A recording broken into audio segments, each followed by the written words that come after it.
Shalom, shalom, chers frères et sœurs en Christ. Bienvenue à la Rhapsodie du jeudi 10 juin 2021. Rhapsodie écrite par le pasteur Chris Oyakilome et la lecture vous est offerte par les vérités de l'Évangile. Le thème d'aujourd'hui est « Son vrai bonheur » et le verset de Proverbe 8, verset 31, qui se lit comme suite. « Jouant sur le globe de sa terre et trouvant mon bonheur parmi les fils de l'homme. » Le pasteur Christ dit, Jésus a dit, « Et moi, je prierai le Père, il vous donnera un autre consolateur, afin qu'il demeure éternellement avec vous, l'Esprit de vérité que le monde ne peut recevoir parce qu'il ne le voit point et ne le connaît point. Mais vous, vous le connaissez, car il demeure avec vous et il sera en vous. » Jean 14, versets 16 à 17. Ces paroles corroborent le véritable désir du Saint-Esprit révélé dans Proverbe 8, verset 31. Trouvant mon bonheur parmi les fils de l'homme. Le désir de l'Esprit de Dieu, qui est le convoyeur des bénédictions de Dieu, est de tout ce qui nous a été donné en Jésus-Christ, est de demeurer en vous et d'être en communion avec vous. Son désir n'était pas d'être toujours au ciel et d'y rester, mais d'être avec nous et en nous.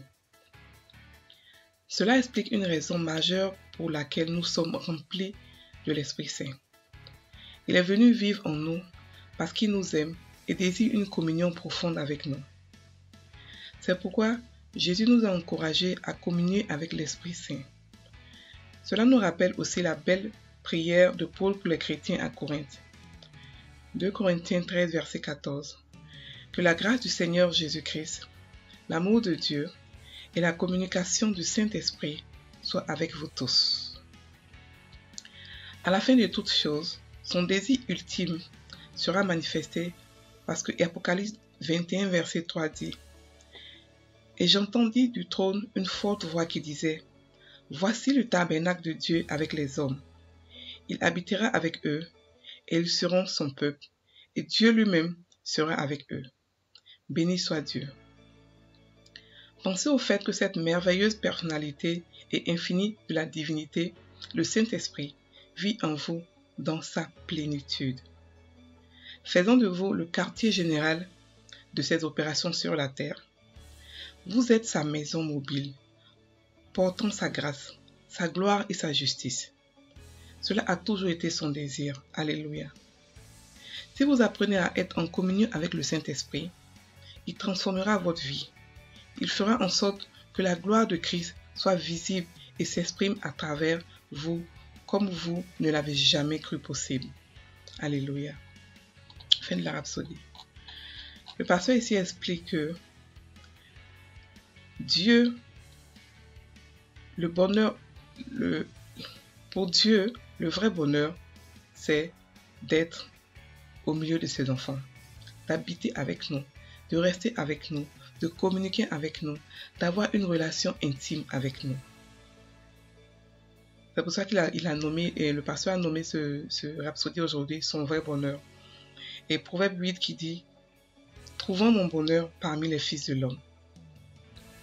Donc, ça prouve encore l'amour que Dieu a pour nous, les chrétiens. Ça prouve à quel point il veut avoir une communication avec nous. De toute la création, Dieu n'a jamais fait de création comme nous, à son image comme nous. Il a créé les anges qui ne sont pas comme lui. Il a créé les animaux qui ne sont pas comme lui. Il a créé la nature qui ne sont pas comme lui. Mais il a créé l'homme, à qui il a donné toute sa ressemblance, toutes ses qualités. Toutes ses qualités sont en l'homme. L'homme est capable d'aimer comme Dieu. L'homme est capable d'être attaché comme Dieu. L'homme est capable de créer comme Dieu. L'homme est capable d'agir comme Dieu. Et Dieu a mis en nous son souffle et son esprit.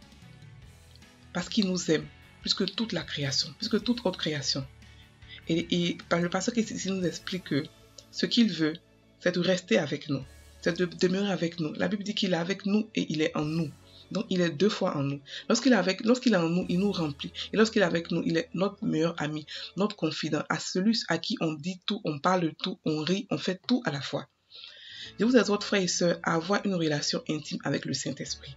Et ce n'est pas compliqué. Et il désire ça mieux, plus que tout le monde, plus que tout au monde. C'est son désir. C'est son désir. C'est pour ça qu'il a dit, c'est pour ça que Paul a dit aux chrétiens de Corinthe que la grâce du Seigneur Jésus-Christ, l'amour de Dieu et la communication du Saint-Esprit soient avec nous. Le Saint-Esprit, son désir le plus ardent, c'est d'être avec nous. Donc, il n'est pas normal de prier pour dire Saint-Esprit descend, Saint-Esprit descend. Non, il est venu et n'est plus reparti.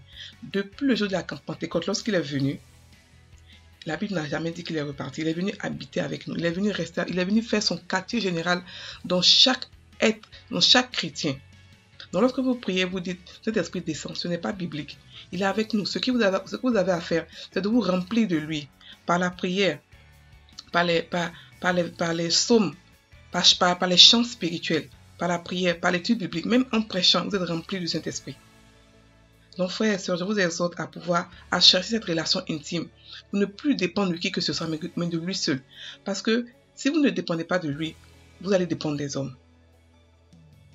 Vous allez dépendre des hommes, vous allez dépendre de n'importe quel pasteur qui peut venir vous mentir. Non, vous devez avoir votre relation avec Dieu. On n'est plus au temps de Moïse où Dieu et le Saint-Esprit venaient une fois et puis il partait. Maintenant, il est versé dans tout chrétien. Tout chrétien a la possibilité d'avoir le Saint-Esprit avec lui, d'avoir cette communion-là. Donc, ne négligez pas cette communion. Ça va vous faire de grandes choses, des choses. Votre vie sera transformée. Vous allez devenir des champions à cause de ça.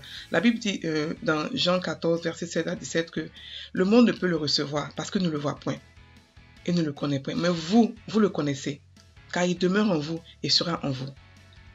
Ça veut dire que nous connaissons le Saint-Esprit. Nous vivons. Lorsqu'il nous parle, celui qui est chrétien a forcément déjà entendu sa voix.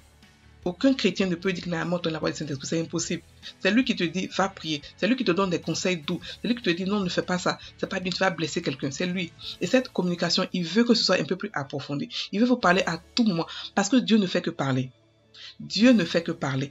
Il a tout accompli. Quand Jésus est venu, Jésus est mort et a été ressuscité. Tout a été accompli. La Bible dit que tout a été accompli. Donc là, maintenant, ce qu'il fait, c'est de parler à ses enfants. C'est de parler à ses enfants. Il veut communiquer avec nous. Il veut avoir avec nous une intimité qu'il n'a pas avec les anges. C'est pour cela qu'il a pris Abraham comme son ami. Parce que Dieu recherchait une amitié. Dieu recherchait une communion. Dieu recherchait rester avec les hommes. Avec l'homme qu'il a créé. C'est sa création la plus chère à ses yeux. Donc, frères et sœurs, ne négligez pas le Saint-Esprit. Ne l'attristez pas. Parlez-lui comme un confident. Quand vous êtes seul, parlez-lui. Quand vous priez aussi, parlez-lui. Parlez-lui. Il est simple, il est gentil, il est amour, il est tout ce que vous ne pouvez pas imaginer. Mais c'est une personne aussi avec nous. C'est une personne d'esprit est une personne, en même temps aussi une puissance. Il n'est pas seulement qu'une puissance. Il est aussi une personne. Voilà, donc on va prendre la prière. Répétez après moi. Cher Père, quelle bénédiction. Que ton esprit vive en moi dans sa plénitude. Faisons de moi le siège de tes opérations sur la terre. Je suis sa maison mobile, portant sa grâce, sa gloire et sa justice. Je profite de ta glorieuse présence en moi et déclare que ta gloire, ta sagesse et ton excellence divine sont manifestées en moi et à travers moi. Au nom de Jésus. Amen.